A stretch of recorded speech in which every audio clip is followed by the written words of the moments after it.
So why should you care about being grounded? Well, I don't know. I don't think you'd be watching this video if you didn't care. So welcome and thanks for checking it out.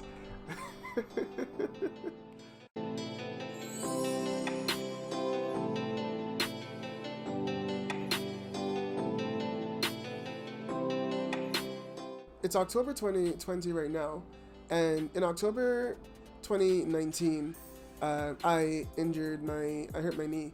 I've always had trouble with my knee throughout my life, but this was an especially troubling injury as it really had an impact on my ability to get out and move around and do the things that I'm accustomed to doing. I started working with doctors, getting a bunch of testing done, and it all led to me getting surgery on my knee. So while everybody else was processing COVID, I was processing my surgery.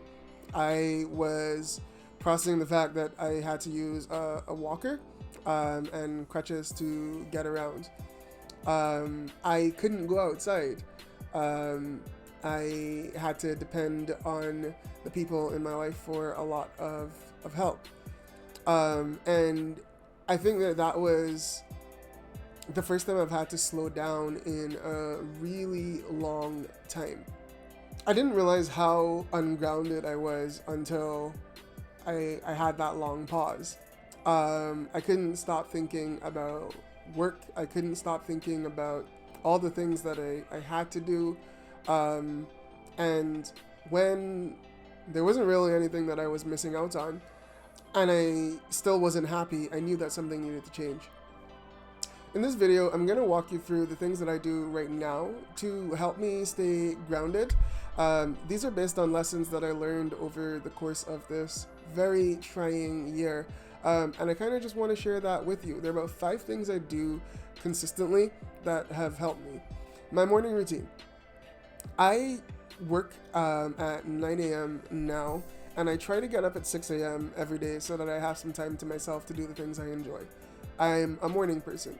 So I wake up in the morning, I drink some water, I try to listen to an audiobook, go for a walk in the mornings, and just get myself in a place where I feel awake and ready for my day. I've been working from home for the last 4 years, and a mistake that I made early in my time is I rolled out of bed just before work. I would play it super close to the buzzer. And that's a problem because when you work at an office, when you have to leave your home to go and work, you have a process that you put your body through. You kind of make a shift over from there's me at home, and then you get dressed, you commute.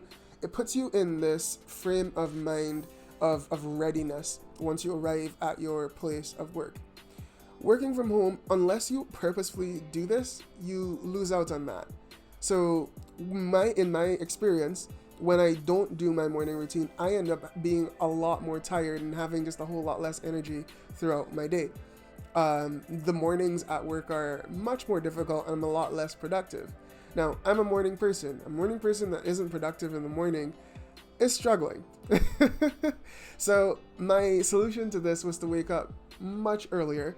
And yeah, that's been really good for me.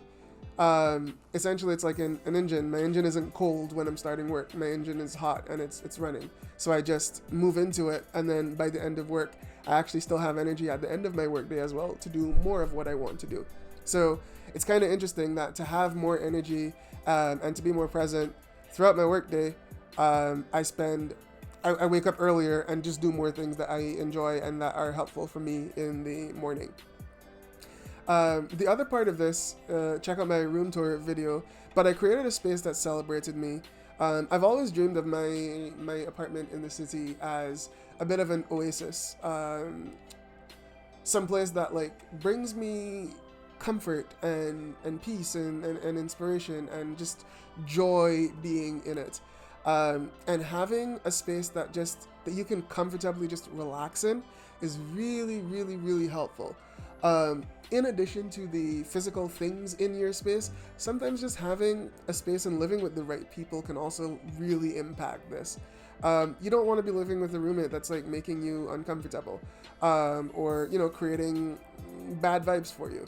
So like getting into a situation where you feel comfortable. I've been super grateful to have had roommates where I have felt that way.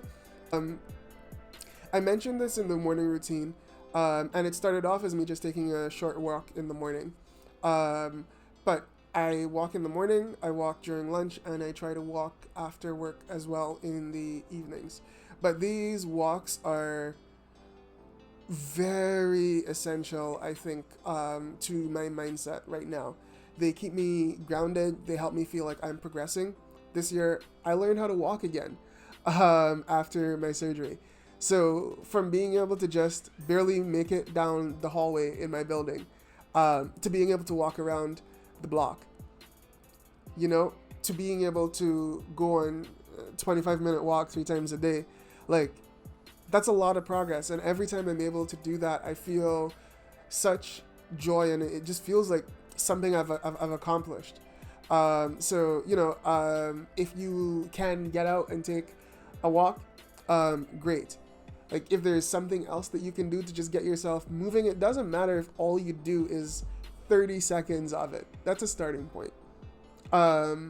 Just do something to move, something that gets you feeling energized, and make that a regular part of your day. The other aspect that's really helped me is family and friends. I have really worked on being more vulnerable this year, to the people closer to me in my life. Before the summer, if I had gone on a date, if I had a hard conversation with my boss at work, I feel like I would try to keep it to myself, and if I was upset, I would vent about what I was upset about. But I wouldn't ask for help. I wouldn't ask for support. And I realized that was something that I needed to start doing. And I really pushed myself this year to ask for what I need. Ask for support when I feel like I'm struggling. Ask for support when I feel like my back is against the wall. A message that turned things around for me. I had a rough night. I messaged my friends and I said, hey, I'm having kind of a bad day. Are y'all down to talk? And we just talked. And I know it sounds like a message that maybe many of you already just send casually, but that was a really big step for me. And just being able to express my needs to the people in my life has been a really, really big step. So it helps me feel connected. It helps me feel loved. It helps me feel cared for. And when I feel that, I feel like I can take on whatever else is there. And the last thing on my list that helps me stay grounded is a good laugh, a good story, being entertained. The anime that I watch really helps me to just enjoy life a whole lot more. I like anime because it gives really cool perspectives and stories, and narratives that I may not have considered in the past. You may find the same trope of characters, but every artist is going to imagine them and give them a different storyline. And I just think it's just really, really cool to see the work that people do come to life. I see myself in different types of characters, and I feel connected to the stories. Oh yes, I'll make a video, my favorite anime from this year. That's gonna be it. They're recent series, they're newer ones, and if you like that, and you'd like to hear more of the anime that I enjoy, I am happy to talk about it because, yeah. But these are the things that I do to help me stay grounded right now. In this journey to stay grounded over the course of the year, I've learned a lot. I've learned a lot about myself. I'm 29 now. I'm going to be 30 in about 4 months. And the things that I want going forward are the things that I wanted 10 years ago. And it's like I spent my 20s figuring out a lot of that stuff, and just again rebuilding the confidence to really go after my dreams. And in this process of getting more grounded, I feel like I am relaxing a lot more. I'm having a lot more fun, but I'm also making a lot more progress. I feel like I'm progressing towards my goals a lot more quickly by relaxing. Maybe there's something to that.